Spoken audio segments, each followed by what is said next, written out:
Welcome to special analysis. నేను రమ మండవ. ఈరోజు అనాలిసిస్లో భాగంగా మనం తీసుకోబోతున్న టాపిక్ ఏంటంటే అసోంలో హేమంత్ బిశ్వ శర్మ హ్యాట్రిక్, ఇదంతా రాహుల్ గాంధీ పుణ్యమే అని చెప్పి నేను టైటిల్ పెడతాం జరిగింది. ఆ అంశం గురించి మనం మాట్లాడుకునే ప్రయత్నం చేద్దాం.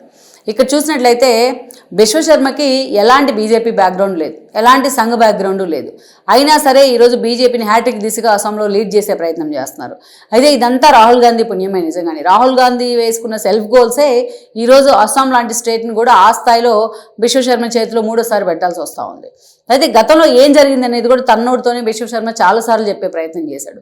కానీ ఇక్కడ బీజేపీ చేసింది ఏంటి ఈ విషయంలో అంటే, అలాంటి ఒక చిన్న స్టేట్లో బీజేపీ పూర్తి స్థాయిలో బిశ్వ శర్మకి బాధ్యతలను అప్పగించింది. ఆయనకు ఒక ఫ్రీ హ్యాండ్ ఇచ్చేసింది. ఆ స్థాయిలో ఆ పార్టీ కేంద్ర స్థాయిలో ఉన్న పెద్దలు తన మీద నమ్మకం పెట్టారు కాబట్టి ఈరోజు అదే అంతకంటే రెట్టించిన ఉత్సాహంతో ఆయన పనిచేసి ఈ రోజున హ్యాట్రిక్ కొట్టగలిగారు. అయితే దీనికి దారితీసిన పరిస్థితులు ఏంటి అంటే, అక్కడ స్థానికంగా కొన్ని ఇష్యూస్ ఉన్నాయి. ముఖ్యంగా మనం చూస్తే అక్కడ హిందూ ఓట్లన్నీ కూడా సంఘటితం అవుతూ ఉన్నాయి. కొంత వలసలు ఈ యాంగిల్లో చూసినట్లయితే ఇక కాంగ్రెస్ కూడా పూర్తి స్థాయిలో తన అస్తిత్వాన్ని కోల్పోతున్న పరిస్థితి అక్కడ ఎదురవుతూ ఉంది. ఈరోజు బిశ్వ శర్మ సోలోగా లీడ్ చేయగలిగారు. ఈరోజు ఆ పార్టీని ఎలా లీడ్ చేయగలిగారు అంటే, గతంలో కాంగ్రెస్ నుంచి ఆయనకు వచ్చిన బెటర్ ఎక్స్పీరియన్సెస్. గతంలో మనం చూస్తే గొగోయ్ ప్రభుత్వంలో, కాంగ్రెస్ ఉన్నప్పుడు గొగోయ్ ప్రభుత్వంలో ఇతను కీలకంగా పనిచేశారు. కీలకంగా పనిచేసినా ఆ స్థాయిలో అతను గుర్తింపు దొరకలేదు. చాలా ఎగ్జిస్టెన్స్ ప్రాబ్లం వచ్చింది. తన రాజకీయ భవిష్యత్తు ఏంటనే ఒక డైలమా ఉండింది. ఈ దశలో ఆయన రాహుల్ గాంధీ అపాయింట్మెంట్ పెట్టుకుని రాహుల్ గాంధీ దగ్గరికి వెళ్ళడం జరిగింది, తన స్టేటస్ ఏంటో చెప్పడానికి, తన అసంతృప్తి ఏంటో వెళ్ళగక్కడానికి. వెళ్తే రాహుల్ గాంధీ తను అంత సీరియస్గా తీసుకోలేదు. ఆ రోజు ఇది తన్నోటితోనే తను చెప్పే ప్రయత్నం చేస్తే అప్పట్లో సంచలనం కూడా అయింది. ఇతను వెళ్ళి ఎదురుగా అపాయింట్మెంట్ తీసుకొని కూర్చుంటే రాహుల్ గాంధీ కాసేపు ఫోన్ ఆడుకుంటూ ఫోన్లో ఏదో చూస్తూ కూర్చున్నారని, ఇంకోవైపు చూస్తే తన పెంపుడు కుక్కలకు బిస్కెట్లు వేస్తూ ఉన్నారనేది ఒక అప్పట్లో ఆయన సంచలనం రేపారు. ఇవన్నీ బయటికి చెప్పే బిశ్వ శర్మ ఒక సీనియర్ నేత అయినా, ఒక రాష్ట్రంలో ఏదైతే కాబోయే సీఎం కొన్న క్వాలిటీస్ అన్నీ అప్పటికే అతనిలో ఉన్నాయి. అయినా సరే అంత సీనియర్ నేత తనను కలిసినప్పుడు అతను ఏం ఫేస్ చేస్తున్నాడు అనే అంశాలని రాహుల్ గాంధీ కూడా ఆయన ఎదురు కూర్చొని ఫేస్ టు ఫేస్ వాటిని పూర్తి స్థాయిలో తీసుకొని క్రాస్ చెక్ చేయాల్సిన సందర్భం, అతనికి ఒక హామీ ఇవ్వాల్సిన సందర్భం. కానీ తనే పక్కన పెంపుడు కుక్కలకి బిస్కెట్లు వేసుకుంటూ కూర్చుంటే అతనికి అర్థమైపోతుంది కదా, ఎదురు కూర్చున్న అతనికి తనంటే అతనికి సీరియస్నెస్ లేదు అనేది అర్థమైపోయింది. ఇది ఇమీడియట్ ఎఫెక్ట్ ఆయన కాంగ్రెస్ నుంచి ఎగ్జిట్ కావడం జరిగింది. బట్ ఆయన సమర్థత ఏంటి అనేది అప్పుడే బీజేపీ గుర్తించి ఆయన పార్టీలో కూడా తీసుకున్నారు. అప్పటికి అక్కడ సర్బానంద్ సోనోవాల్ ఉంటే బీజేపీ వైపు నుంచి సీనియర్ లీడర్గా ప్రొజెక్ట్ అవుతూ ఉంటే ఆయన తీసుకొచ్చి కేంద్రంలో పెట్టుకున్నారు. అప్పటి నుంచి పూర్తి స్థాయిలో బిశ్వ శర్మకి ఫుల్ హ్యాండ్ ఇచ్చేశారు మోడీ కానీ అమిత్ షా కానీ.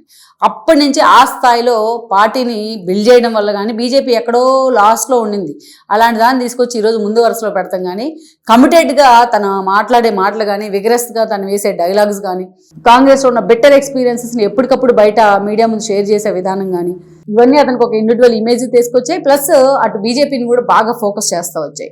సో ఇక్కడ మనం చూస్తున్నాం ఇవన్నీ రాహుల్ గాంధీ వేసుకున్న సెల్ఫ్ గోల్సే. ఇక్కడ మెయిన్ సెల్ఫ్ గోల్ ఏంటంటే, ఒక ముఖ్యమంత్రి స్థాయి వ్యక్తి వచ్చి, ఒక కీలక నేత వచ్చి ఒక రాష్ట్రంలో ఇది తన ఇబ్బంది అని చెప్తున్నప్పుడు మాస్ ఫాలోయింగ్ ఉంది అతనికి బాగా అక్కడ. సో అలాంటిది అతని మీద నమ్మకం పెట్టకపోవడం, అతను కమ్యూనికేట్ చేసిన విషయాన్ని తను పరిగణలోకి తీసుకోపోవడం, ఎదురుగా అంత పెద్ద నేత కూర్చొని ఉన్నా సరిగ్గా తను కమ్యూనికేట్ చేయలేకపోవడం, అందువల్లనే ఇలాంటి ఒక నేతను రాహుల్ గాంధీ కోల్పోవడం, అస్సాం లాంటి స్టేట్లో స్వయంకృతాపరాధం కారణంగా ఆ స్టేట్ని వదులుకోవాల్సి రావడం, ఈరోజు బిశ్వ శర్మను పూర్తిగా హారతపల్లంలో తీసుకెళ్లి అధికారాన్ని బీజేపీకి బిశ్వ శర్మ రూపంలో అందించడం, ఇవన్నీ ఎవరి ప్రాబ్లమ్స్? Communication problems. ఇప్పుడు రాహుల్ గాంధీ స్థాయి వ్యక్తికి వాళ్ళ స్థాయిలో వాళ్ళకు ఉండేది వాళ్ళకుంటే, అస్సాం స్థాయిలో బిశ్వ శర్మకు ఉండే క్వాలిటీస్, బిశ్వ శర్మకు ఉండే ఫాలోయర్స్ ఆయనకు ఉంటాయి. సో ఎప్పుడైతే బీజేపీ ఆయనకి ఫ్రీ హ్యాండ్ ఇచ్చిందో ఆ స్థాయిలో తను అంత స్థాయిలో హ్యాట్రిక్ కొట్టగలిగారు అంటేనే ఆయనకి ఇండివిజువల్గా ఉన్న చరిష్మా ఏంటనేది మనకు అర్థమవుతా ఉంది. పెద్దగా ఆయన మీద వచ్చిన విమర్శలు కూడా పెద్దగా లేవు. మన గతంలో చూస్తే గొగోయ్కి సంబంధించి వాళ్ళ వైఫ్ ఎవరైతే ఉన్నారో వాళ్ళ వైఫ్ ఎలిజబెత్ ఐసీఐ లింకులు విషయం మన బయటకు వచ్చింది. అది చాలా సీరియస్గా జనంలోకి వెళ్ళింది. సోషల్ మీడియా కూడా దీన్ని బాగా ప్రొజెక్ట్ చేసింది. ఇలాంటి ఒక అంశం ఆయనకి ఎడ్జ్ తీసుకొచ్చింది. అదేవిధంగా కాంగ్రెస్ ఇన్ఎఫిషియన్సీ ఆయనకి ఎడ్జిని తీసుకొచ్చింది ఒక పాయింట్. ఇంకొకటి ఏంటంటే, బీజేపీ తన మీద పెట్టిన నమ్మకాన్ని ఎక్కడా కూడా పొట్టసల్లకుండా ఆయన పనిచేయడం జరిగింది. క్యాడర్ని ఆ దిశగా పరుగులు పెట్టించాడు.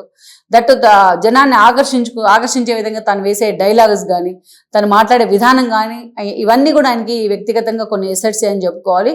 సో ఇవన్నీ కూడా ఈరోజు బిశ్వ శర్మ బీజేపీ నమ్మడానికి, బీజేపీ బిశ్వ శర్మను ఓన్ చేసుకోవడానికి కారణమయ్యాయి.